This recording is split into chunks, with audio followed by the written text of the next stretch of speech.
Alright, so luckily I found a way to get the fiberglass off the walls all by myself. I figured it would have been a two-man job, but I found a creative way to remove all of the walls. What I'm doing is half the window at a time.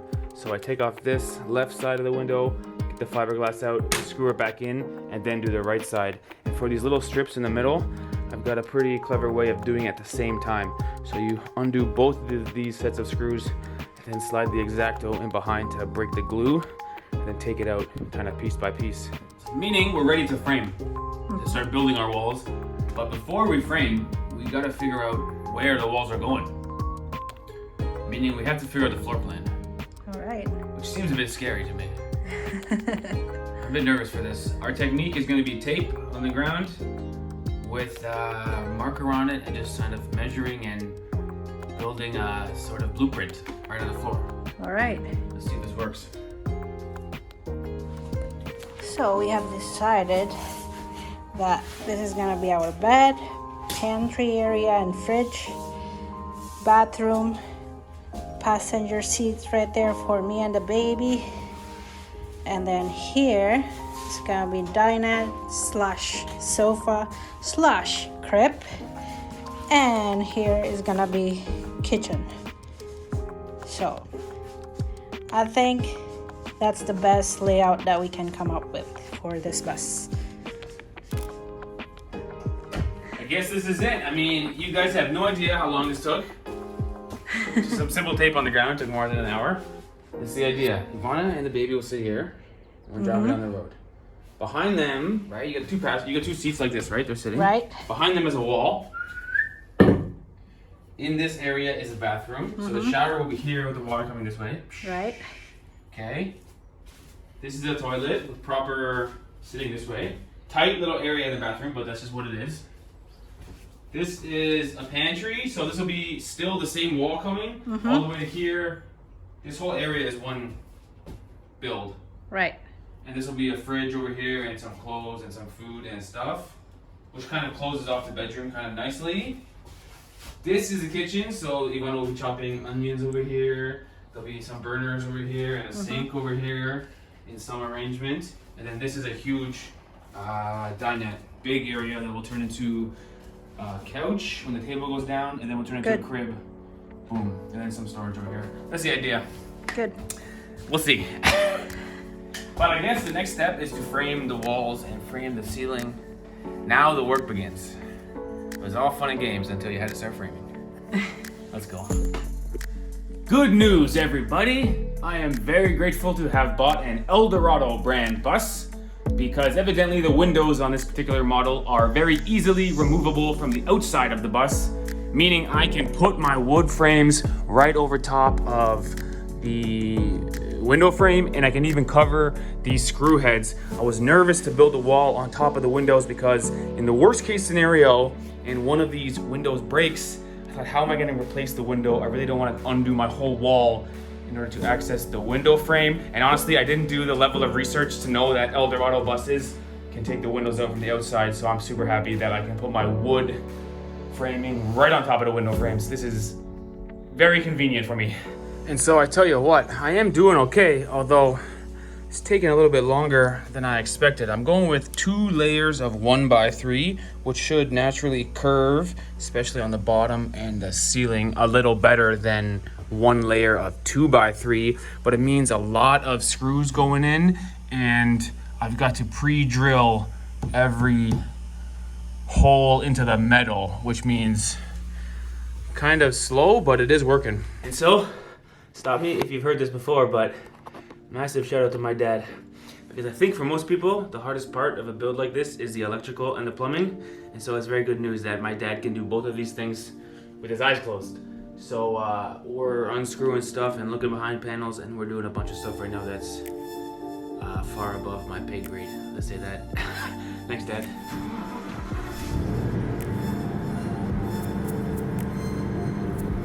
There might have been 2 different, I think there were 2 different circuits on the lights. There was one that was more connected to the doors, and one that was on the switch.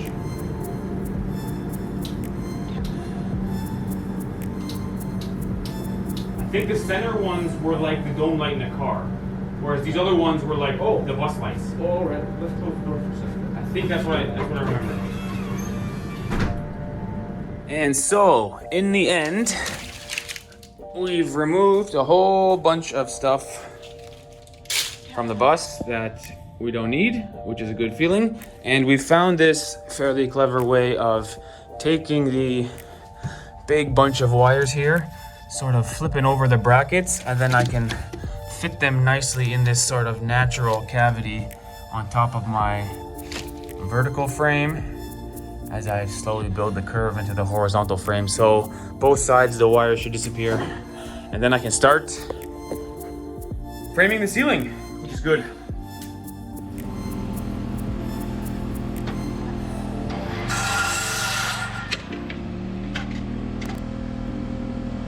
Alright, so the technique here is one big and one medium and one small will all come together to make this sort of shape, which will then naturally fill the gap on the diagonal and leave a space for the wire behind it. Worst case scenario, I'm driving along and the ceiling caves in after we hit a speed bump or something and get this vehicle bouncing up and down. So I'm really going to overdo the fastening to the ceiling. Not only more studs than needed, but also glue and screws and even some glue on the tip of the screw into the fiberglass. So this should be solid as a rock. Let's do it.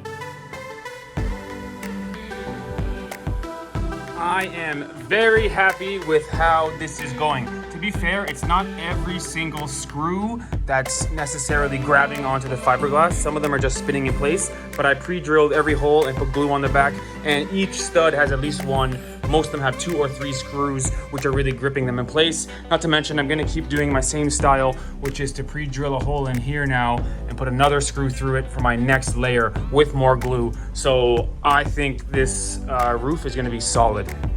Good.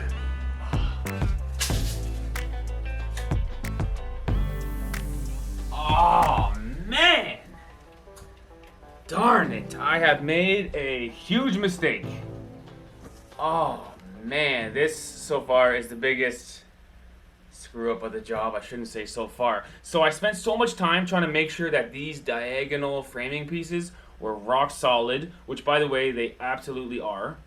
So on one hand, I've succeeded in making the frames strong because I put my hand on them and try to rip them off the wall and they don't budge a millimeter. But I spent so much time thinking about that what I did is I just followed up the framing in between each window and then put one in between each window, which conveniently is 16 inches apart. And I forgot that the pattern of the windows on the left side of the bus is completely different from the pattern of the windows on the right side of the bus. Meaning, as my studs come over and meet in the ceiling top, they won't be like this. Rather, they're all sort of like this. And they're not gonna meet in the middle. Oh, man. Realistically, it's not a structural integrity thing. It's not gonna change anything in terms of how strong the ceiling is, but it's just so amateur. It's just not really professional in terms of the carpentry. So in the end, my ceiling studs are gonna be a bit crooked to make the left match up with the right. They're off by like 4 inches or 5 inches. So honestly, the best thing I can do now is quickly frame the ceiling and quick as I can put the ceiling boards on as a way to hide my crooked studs and then never talk about it again, I guess. Darn it. Darn it. So for the most part, the screws are going in solid and they're getting a good connection. And I got the glue in there still, so should be solid, despite the fact it's a bit crooked.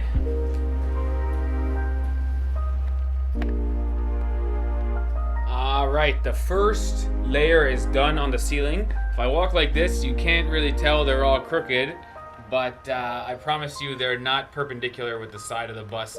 From left to right, they're off by like 4 inches. It is what it is, and for the second strip, I'd like to do it in one full piece. so that a single piece of wood will sort of naturally curve to the top and make a nice shape. We'll see if I can get the screws to hold it, because the longer the wood, the more it wants to pop out. So let's see. Second row starts now.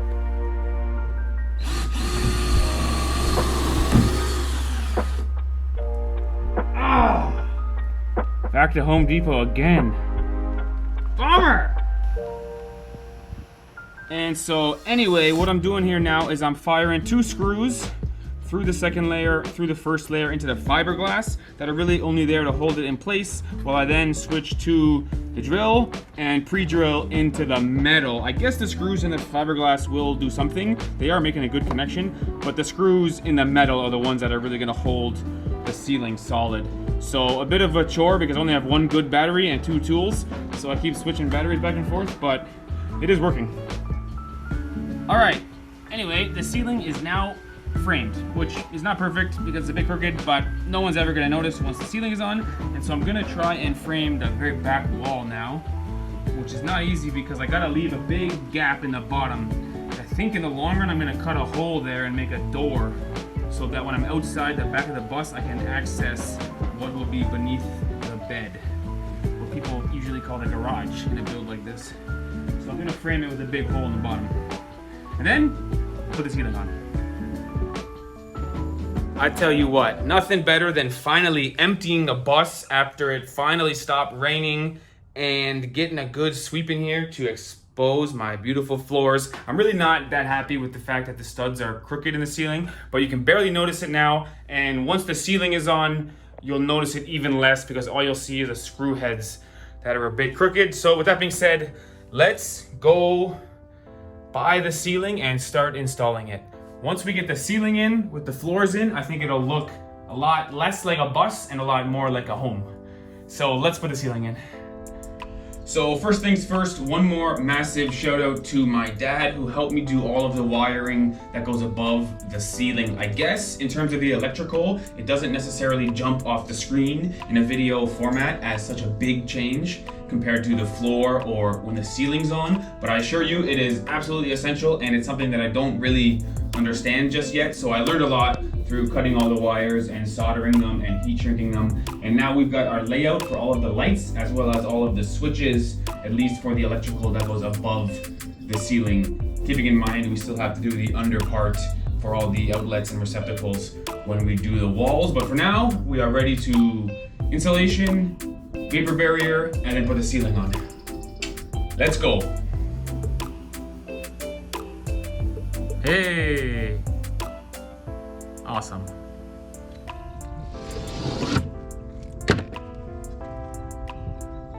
And so my technique here is to fillet the insulation as to make it thinner because it's actually twice as thick as my studs are. I've went with the soft insulation because it'll curve to my crooked studs a little better. It's my first time using the spray adhesive, so I put some on the ceiling and some on the insulation, and it's working great. Pull my wires through the holes for the lights, and everything seems to be working very well. Good news. Great news, everybody.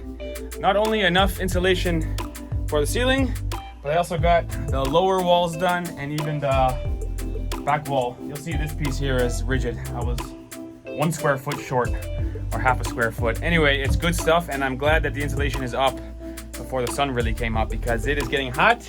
And now we can put on some vapor barrier as well as maybe even some ceiling. Woo! Let's go. And as it turns out, the distance from top of this wall with the curve, mind you, over to here is about 8 foot and maybe 3 or 4 inches. Because the vapor barrier is about 8 feet and it comes right over smooth with a little bit to cut off here, which is very convenient. Sort of easy to install. So let's put the roof on now, or ceiling rather. And so yesterday I installed exactly 0 ceiling boards because I accidentally melted part of the generator. Now, thanks to the next day delivery of Amazon, I was able to get a new capacitor bought and installed, and the generator is back to producing 1.21 gigawatts, meaning I can use power tools again and try again for the ceiling here. I guess I only lost a half day of work because of Amazon, so not the end of the world, although a bit frustrating. But in any case, let's put the ceiling boards on now. And so I have certainly bought the wrong product to try and do this ceiling with. If you look at the tongue and groove of these pine boards, they're so differently cut. Even if you grab two pieces of wood from the exact same package, it's like they will never line up and work properly. So it's quite frustrating. I'm trying to figure out, should I just keep going and build the ceiling where it's gonna have these broken tongue and groove? I mean, look how flimsy this little tongue and groove here is. It's so inconsistent from board to board. I thought the tongue and groove would have been right in the middle of the board. Instead, it's right towards the front face. So anyway, I'm trying to figure out, should I just keep going with this, and will it look cool and rustic and sort of cabin style if it has all these broken tongue and grooves, or will it just look like crap? It's hard for me to see in my head. I've already opened 3 packages, so if I go and return it now, I'm gonna lose money. But maybe I should just cancel this and put a proper ceiling on. Or can I keep going? I don't know.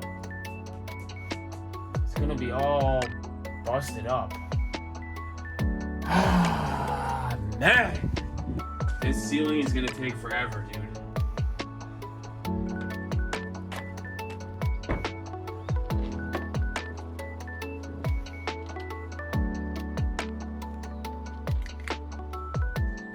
Sometimes in life I do something so stupid, and then I go and do something like this and totally redeem myself. Check it out. These boards are 5/8 of an inch thick, meaning they are twice as beefy as the 5/16 board I was using earlier. Not to mention they're only 6 feet long, which means they're a lot easier to use above my head as one person trying to install them. But the best part is the tongue and grooves are so beefy that I can use this pneumatic stapler, and I can put staples in on a 45-degree angle, which are all invisible because the next groove covers them up. So for one, it gives a very clean look.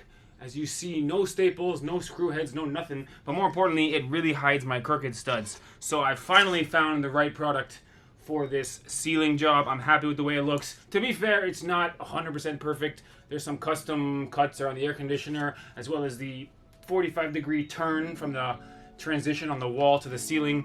Not perfect. I'm not exactly a carpenter, but for me, I'm satisfied with it. It's good, it's strong, I know it won't come down, and it's so much easier to work with than that 5/16, 8 feet long, flimsy crap I was using before. So, good news from the bus. The question is, can I finish this ceiling today? I hope I can. Let's keep going. And of course, one more trip to Home Depot before I can get this done. We got this strip left. There's a whole lot of offcuts on a job like this. A whole lot of wasted wood, unfortunately. But it is what it is. Let's go to Home Depot and finish up.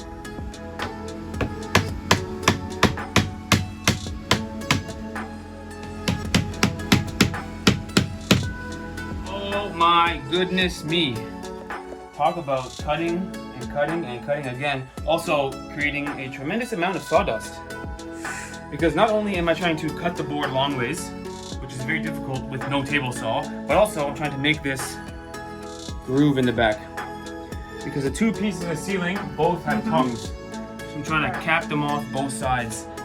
It's a lot, but I think this is gonna work as my final piece. Come on. This way. Oh, come on, that's about as good as I can get it, Ivana. There you go. And I'll put some screws in it. And that's about as good as it's gonna get for me, Ivana. All right. Approved or not approved, Ivana? Approved. Thank God. Okay, let me fire some screws in it. Whew. The other problem was I can't use a staple gun because it only works on a 45-degree angle, so I couldn't put staples straight. So it's cut, cut, and cut again, and then it's a screw job in the end, but no regrets, man.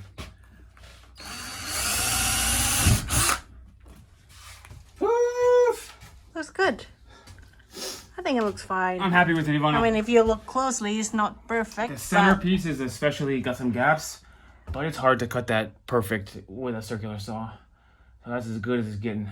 Overall, I'm happy with it. No screws or nail heads except for the center row, which I think will hide with the stain. That's why I use brown head screws. Stain it, and then that's the job, Ivana. Okay, good. Finished. Good job. This piece, the middle piece, although there are only 3 pieces, took the longest. Oh yeah, took a long time. I had to keep notching the back over and over again. Looks good though. Nice. Woof!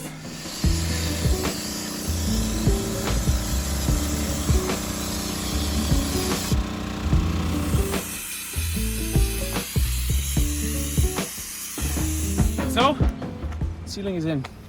Good job. What do you rate the ceiling, Ivana? I As would you rate expected or worse than expected? Well, it's not done yet. It's not completely done, but right now probably 8 out of 10. Okay, because you think we're gonna stain it. Yes. Make it a little bit darker, make it a little more textured. Yeah. Glossy. I guess the ceiling story is similar to the flooring story. We started off with some cheap material and we quickly realized we gotta get better material, make it solid. Right. No point trying to pinch pennies on the products because they don't work as well. Right. The first flooring we had was crap. The first ceiling we had, no good. I'm happy with the ceiling.